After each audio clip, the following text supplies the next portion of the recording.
Bonjour à tous, partie 4 de cet actual play Titanic, un funeste destin.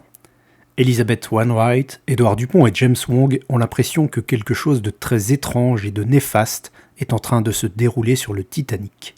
Leurs soupçons se tournent vers Benjamin Guggenheim et ses amis, le professeur Blackwell et le peintre Van Ingen.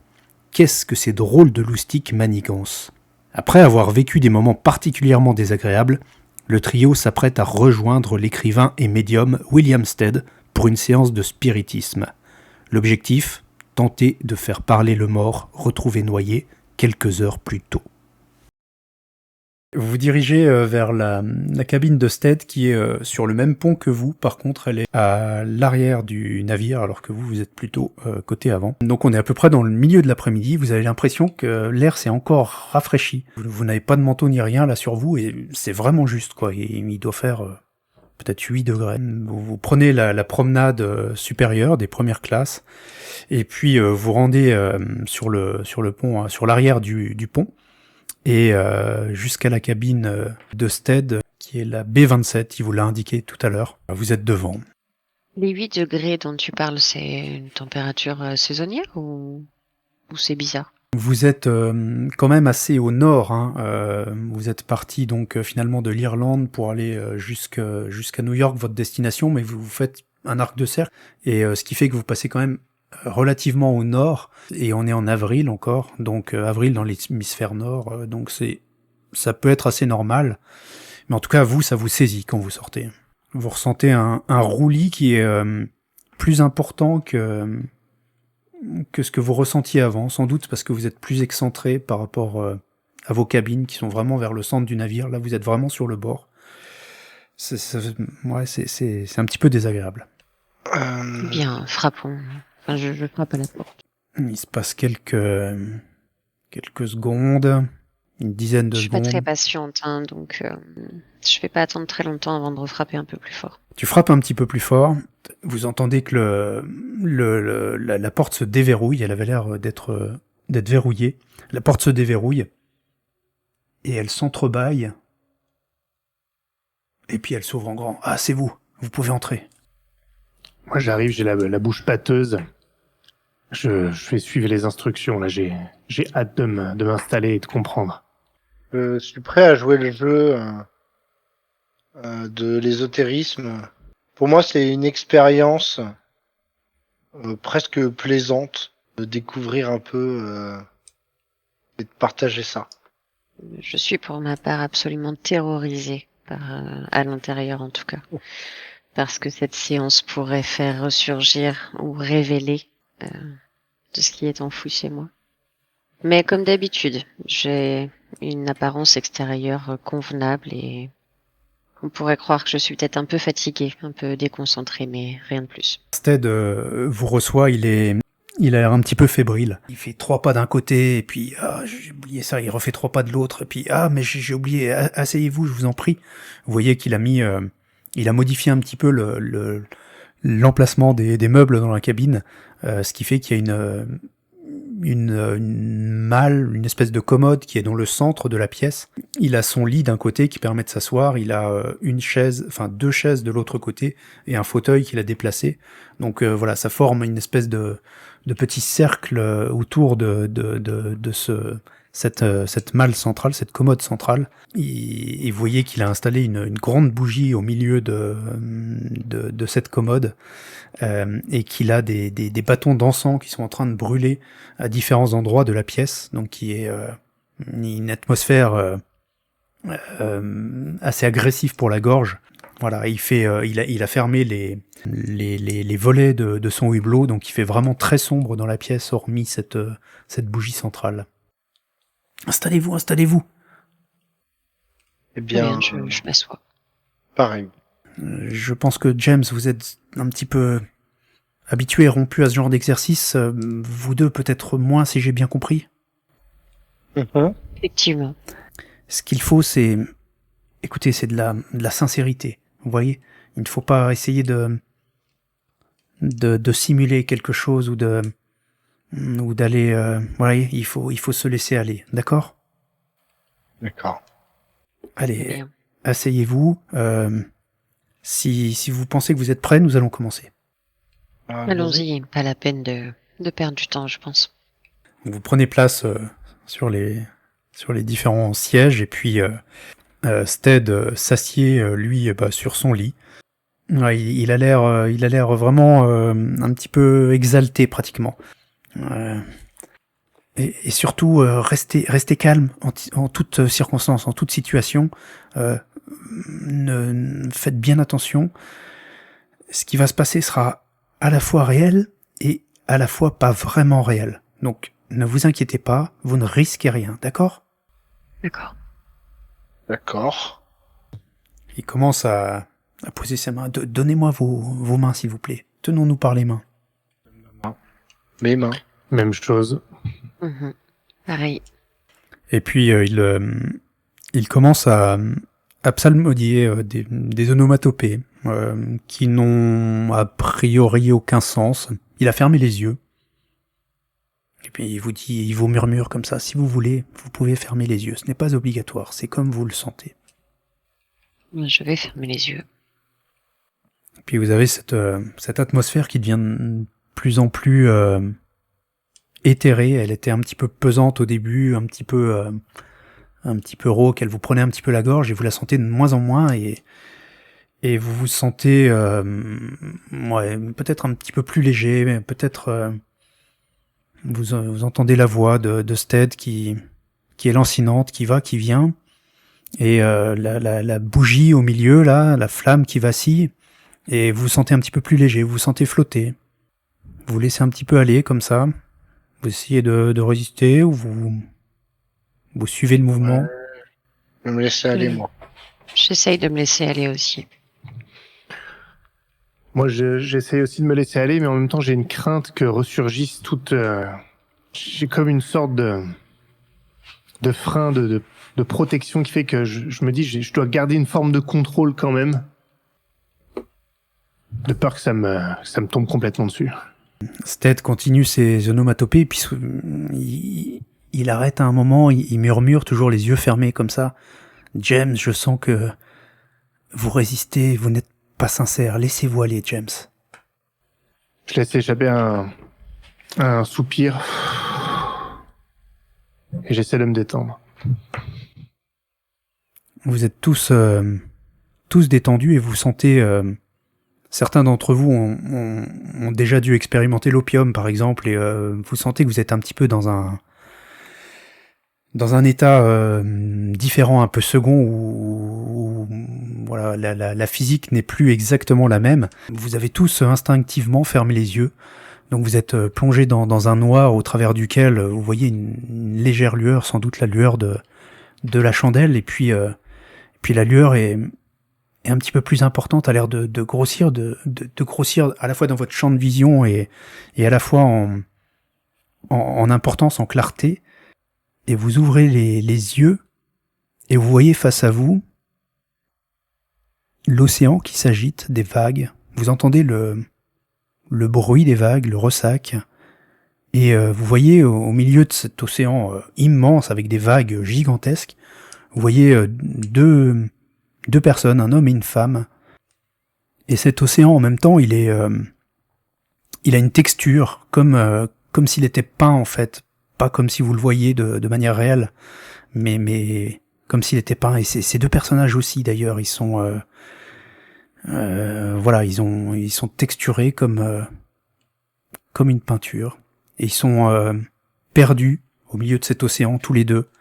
Vous ressentez l'angoisse en même temps que vous entendez... ce bruit des vagues et que vous sentez l'air iodé. L'angoisse est palpable. Je regarde mes bras, est-ce que ma peau est mouillée? Est-ce que... Eh bien, tu essayes de regarder tes bras, mais tu ne vois pas tes bras, tu n'as pas conscience de ton corps. Ok. Est-ce que ça ressemble aux deux personnages de la peinture? Oui, Nous très avons clairement. vu plus tôt. Ah, j'aime pas trop. Et vous ne vous voyez pas les uns les autres. Vous assistez chacun à cette scène, mais sans vous voir.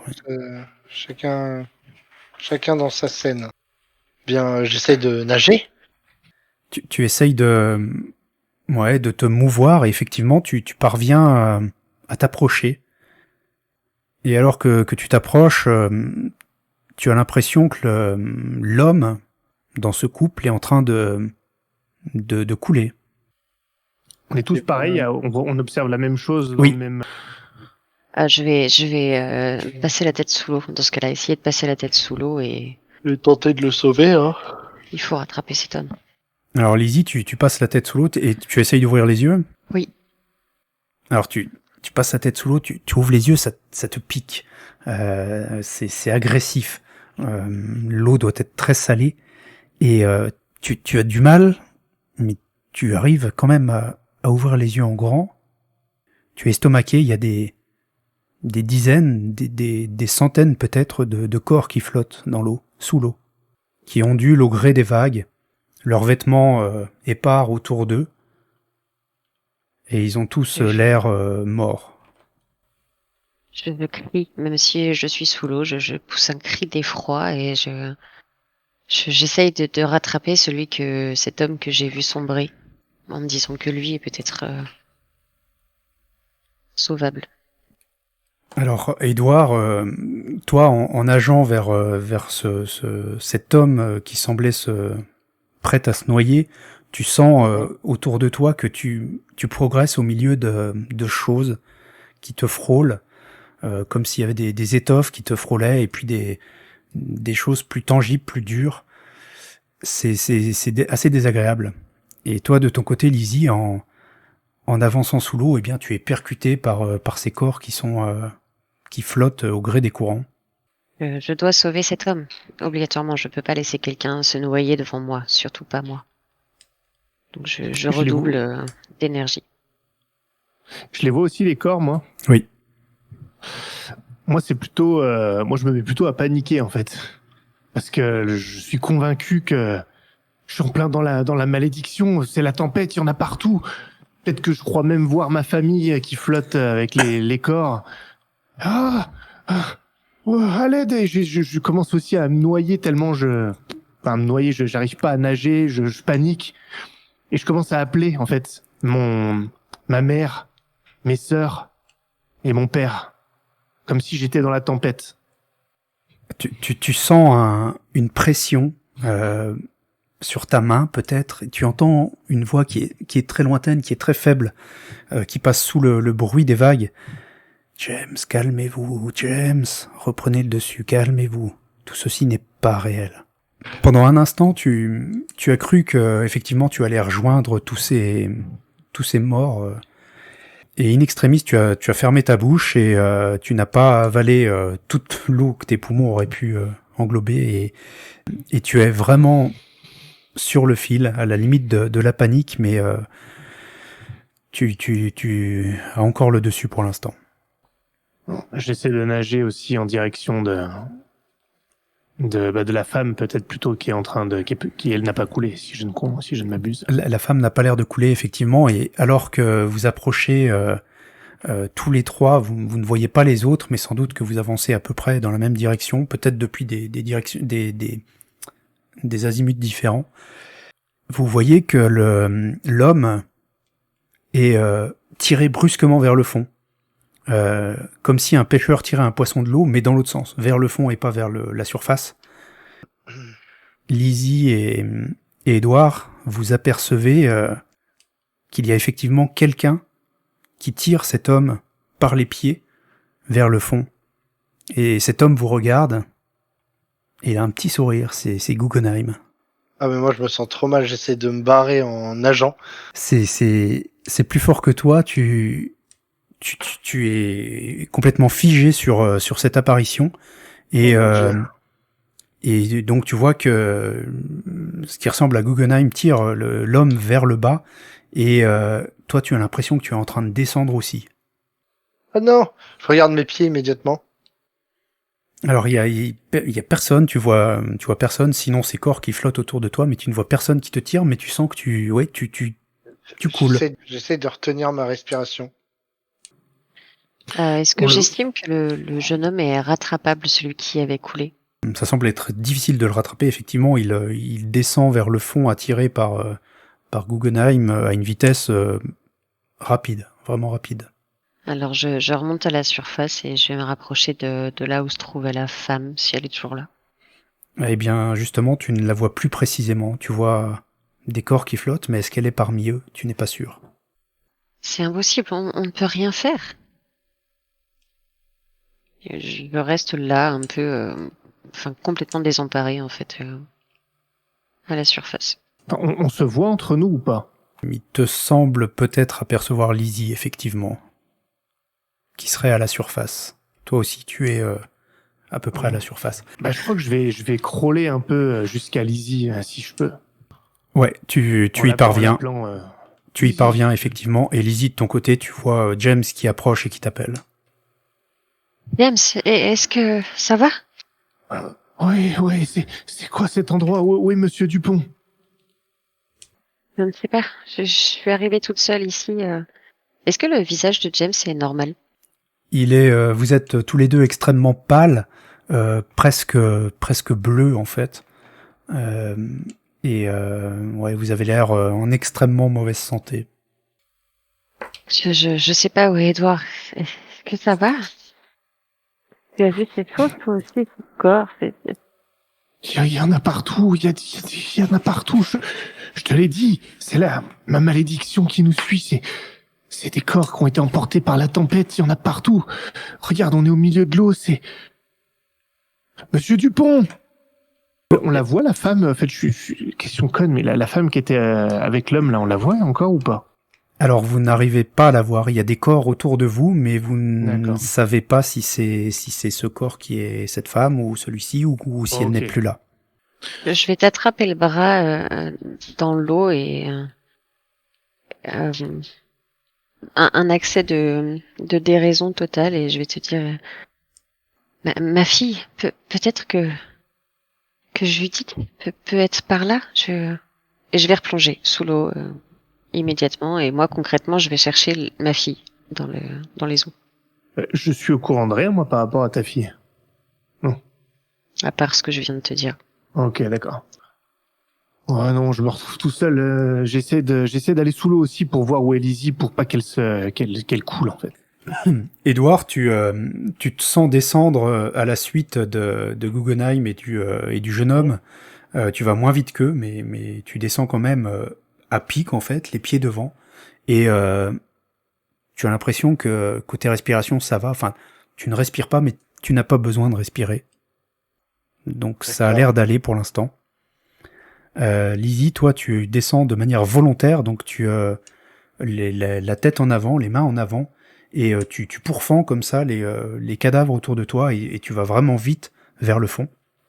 Et de la même Pas manière, forcément vers le fond. Je reste vraiment là où les cadavres se trouvent. Je vais faire fouiller.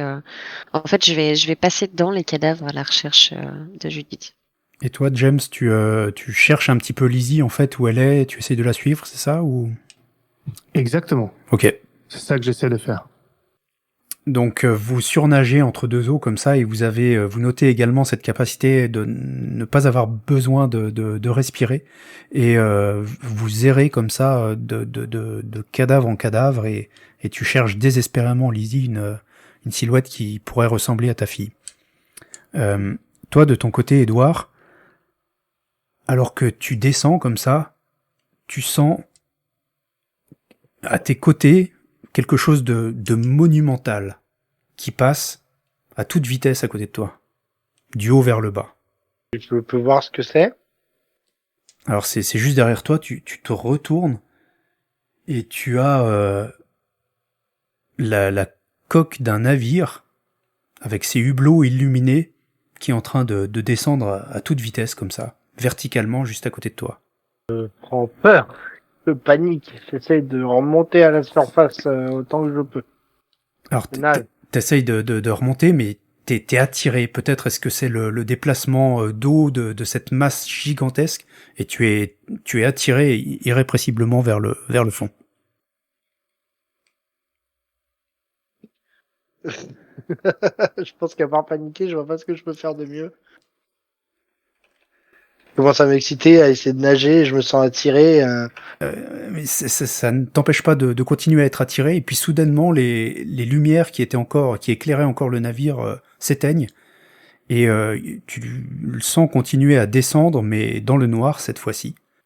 Très peu de temps après, tu vois qu'il va se fracasser sur le fond, sur un fond limoneux. Il va se fracasser, tu entends un fracas de tôle, et tu regardes autour de toi, t'es toujours complètement paniqué, t'essayes de remonter, etc.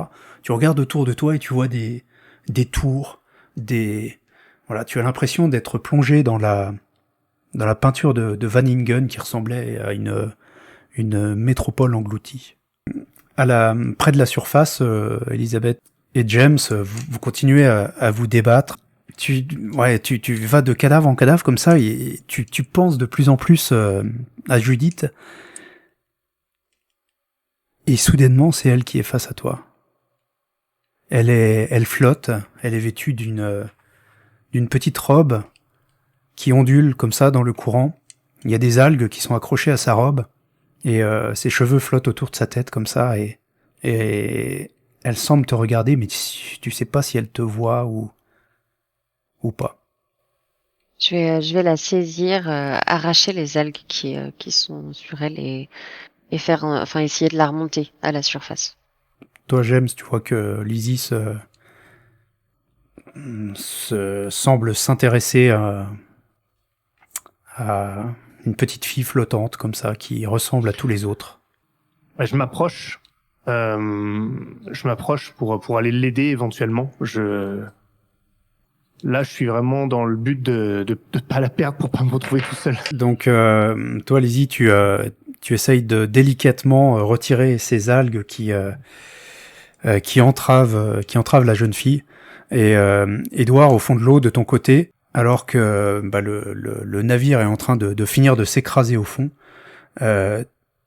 tu vois que au milieu de la noirceur de cette cité, il y a une espèce de forme qui se dessine, de forme circulaire, qui se dessine avec un reflet à sa surface, un petit peu comme si tu as déjà vu les calamars, tu vois, l'œil de calamar, des gros globes comme ça. Mais par contre, ça a l'air titanesque, gigantesque, et il semble regarder, se pointer vers toi.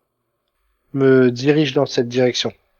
Et, alors, je suis sous l'eau, alors je sais pas si je peux parler ou quoi que ce soit, mais je n'ai pas besoin de respirer, de commencer à me calmer un peu, et puis j'essaie d'appeler mes compagnons. James! Lizzie! Où êtes-vous? Tu t'imagines faire ça, et en fait t'as tu sais des bulles qui sortent de ta bouche, et voilà, il y a des sons qui se propagent à l'intérieur de l'eau, mais sans doute qu'ils ne sont pas perceptibles tels que tu l'aimerais. Ok, je continue à nager vers la forme. La jeune fille de laquelle tu retires ces algues semble soudainement prendre vie. Tu vois que ses yeux accommodent et se fixent sur toi. Maman ? Je l'entends. Distinctement, oui. Et sa voix ressemble au souvenir que tu as de la voix de Judith. Ma petite, viens, aide-moi. Bas des pieds, on va remonter. Je continue à pousser le corps vers la surface. Tu as l'impression qu'elle s'alourdit de plus en plus et qu'elle t'entraîne plutôt vers le fond. Et toi, James, tu assistes à ça. Tu les vois soudainement plonger vers le fond. Toutes les deux. Wow. J'ai cru comprendre que je pouvais les entendre ou pas? Toi, tu ne les entends Quand pas, elle se non. parlait. Ah, je les entends pas, moi. Non. Ah, ouais. Wow. Et qu'est-ce qu'il en est de ma respiration et tout ça? Eh bien, tu n'as pas besoin de respirer, semble-t-il. Wow. Écoute, je vais nager dans leur direction, je vais les suivre au fond. Parce que là, non, il faut pas que je la perde, c'est ma ligne de vie là à ce stade. Tu plonges à leur suite. Toi, Édouard, tu te diriges vers ce monumental œil qui te regarde et qui qui ressemble effectivement à la troisième toile de Van Ingen. Et il y a quelque chose de malsain dans cet œil. De l'autre côté, vous êtes en train de plonger et la scène a l'air de se déchirer devant vous. L'eau se fend en deux. Toi, de ton côté aussi, tu vois que l'œil se zèbre. Soudainement, vous reprenez une énorme inspiration et vous revenez à vous. Vous êtes dans la cabine de Stead et vous êtes dans un sale état. Je rouvre les yeux totalement paniquée et je regarde autour de moi et les larmes coulent sans un bruit, juste à flot. Bien, Monsieur Stead, on peut dire que c'est prenant. Alors Stead ne te répond pas et pour cause, il est son front est posé sur la table sur laquelle repose la bougie et il ne semble pas bouger. Monsieur Stead, j'essaie de le secouer un peu. J'ai émergé aussi ou pas? Oui. James, aidez-moi.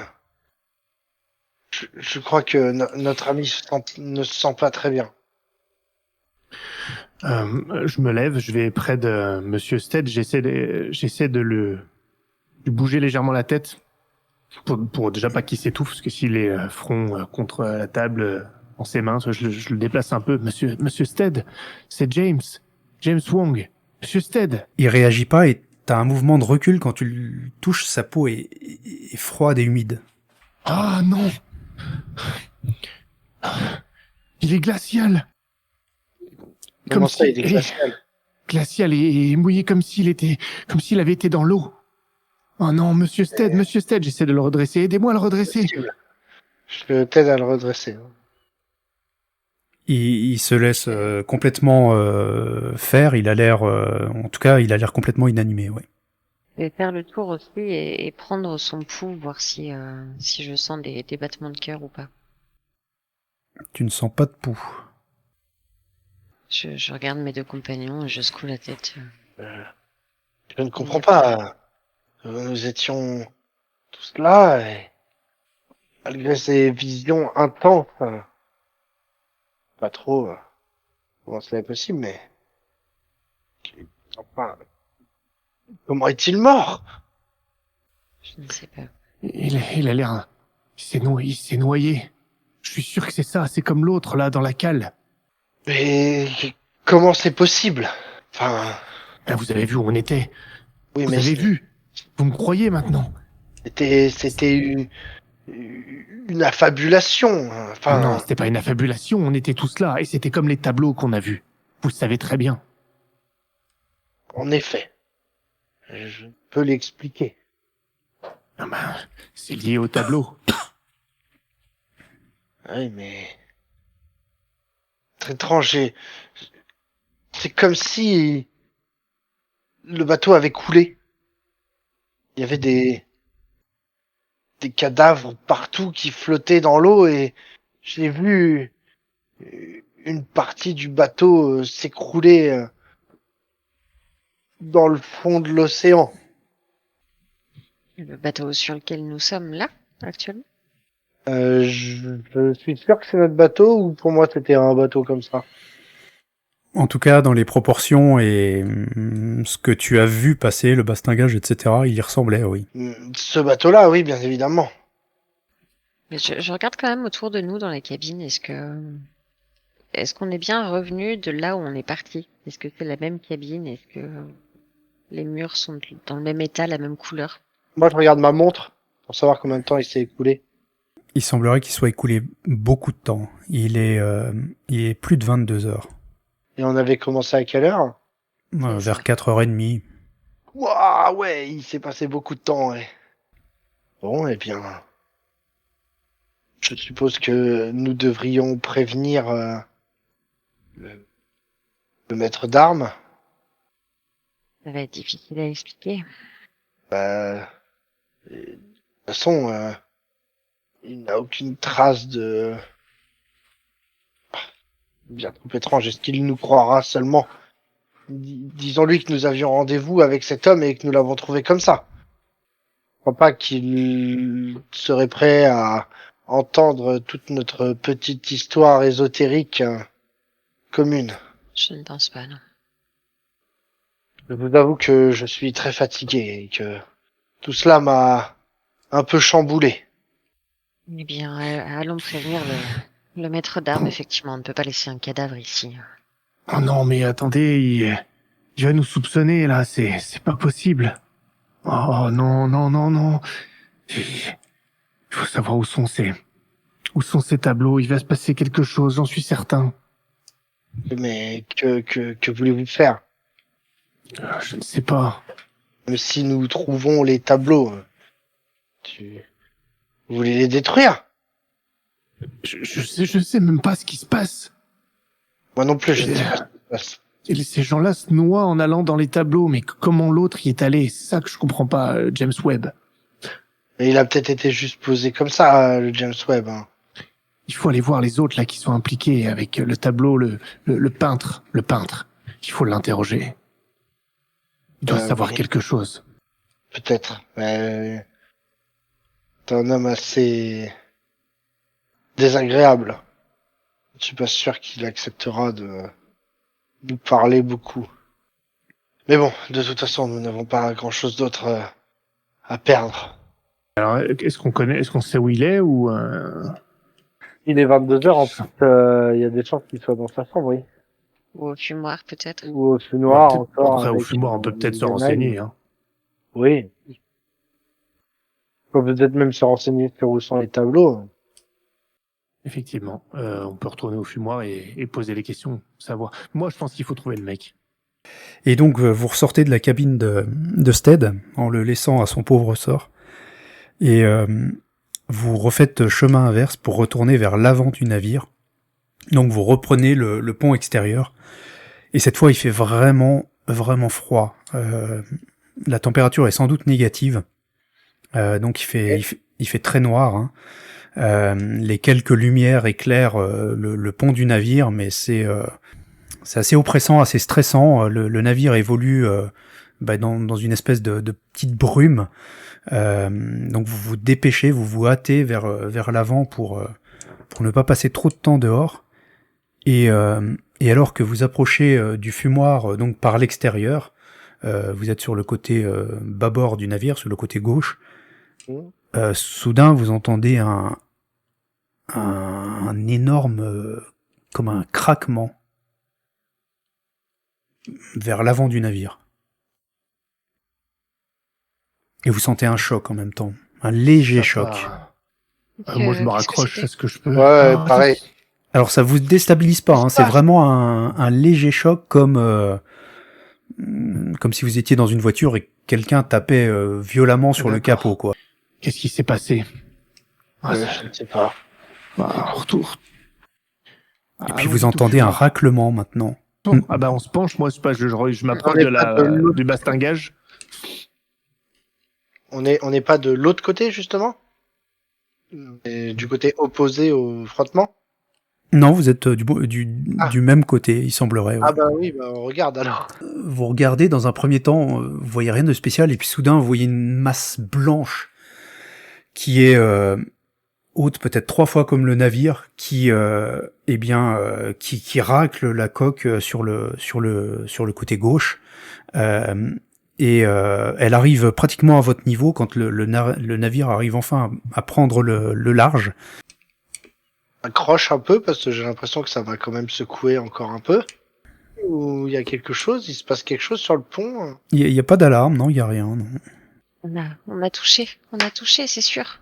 Ah oui, on a touché C'est là. ça le frottement. On a plus touché même. Bon, continuons. Si tout va bien. Vous refaites encore quelques mètres et vous rentrez dans le fumoir où il y a assez peu de monde. Et à l'intérieur, l'atmosphère est comme à l'habitude. Là, il y a de nouveau beaucoup de fumée. Et a priori, personne ne s'est rendu compte de quoi que ce soit. Les toiles sont toujours là, derrière les draps. Non, elles ont été retirées. Est-ce qu'on voit Van Ingen quelque part Non, dans le fumoir? Ou Guggenheim non plus. non plus. Ni est-ce qu'il y a- ni le professeur et ni la jeune accompagnatrice de Guggenheim. Il y aurait l'un des ouvriers qui s'était occupé de ranger, de sortir les toiles. Tu en vois un, effectivement, qui est en train de servir au bar, oui. Ah, bah je vais le voir. Bonsoir, monsieur. Nous allons bientôt Bonsoir, fermer, mais je Oui, peux oui. prendre votre commande. J'aimerais surtout un renseignement. Je souhaiterais parler à Monsieur Vanningen. Je souhaiterais parler à Monsieur Vanningen. Mais je crois que je l'ai loupé de peu. Pourriez-vous m'indiquer sa chambre? Oui, je suis allé emmener l'étoile avec mon camarade, c'est B52. Et 52. Très bien, très bien, très bien. Je vous remercie. Bien, je retourne voir mes compagnons et je leur annonce le numéro de la chambre. Personnellement, je me sens pas très bien. Vu mon niveau de stress et le fait que je viens d'assister au fait qu'on a heurté quelque chose de plein fouet, j'aurais plus envie, moi, d'aller voir le maître d'armes pour dire « Mais mon Dieu, qu'est-ce qui se passe? Ah !» Tu te mets à hurler comme ça? Non, pas encore. Non, j'ai dit que je voulais aller voir le maître d'armes pour me mettre à hurler comme ça.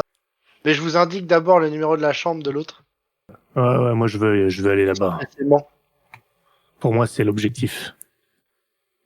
Après, si sur la route on croise un matelot ou quelque chose comme ça, c'est sur lui que je vais m'exciter. Hein. Ok. Allons-y. Elle n'est pas très très loin de où vous êtes en fait, hein. C'est vraiment sur le tout avant du navire, côté bâbord légèrement. C'est vraiment les cabines pratiquement les plus avant. Et donc voilà, vous dirigez par là, vous ressortez un instant sur le pont extérieur avant de reprendre le grand escalier qui descend. Et vous rendez compte qu'il y a une légère agitation sur le pont, en plusieurs endroits du pont, donc sur le pont là où vous êtes, mais aussi sur la passerelle juste au-dessus, et également à la vigie qui est encore juste au-dessus. Donc il y a des échanges entre plusieurs personnes qui ont l'air courtois et pas vraiment affolés. C'est les membres de l'équipage. Entre des membres de l'équipage, oui, et puis sans doute des officiers au niveau de la passerelle. J'y vais. Il y a un jeune officier qui est sur le pont, pas très très loin de vous, sur le chemin qui mène à l'escalier. Tu peux l'aborder si tu veux, il est en train d'attendre, semble-t-il, des ordres venant du dessus. Okay. Monsieur, excusez-moi. Et il se retourne vers toi, ouais, c'est un jeune homme, il doit avoir 25 ans, 28 ans peut-être. Oui, monsieur. Jeune homme, dites-moi, c'est une catastrophe là, nous avons heurté quelque chose. Nous étions juste à côté, nous avons senti cette vibration et ce frottement. Et qu'est-ce qui se passe? Le navire a été touché, est-ce que c'est grave? Non, ne vous inquiétez pas, nous sommes en train justement de regarder tout ça, mais c'est un iceberg, il peut y en avoir dans cette zone, ce sont des choses qui arrivent, ne vous inquiétez pas, monsieur.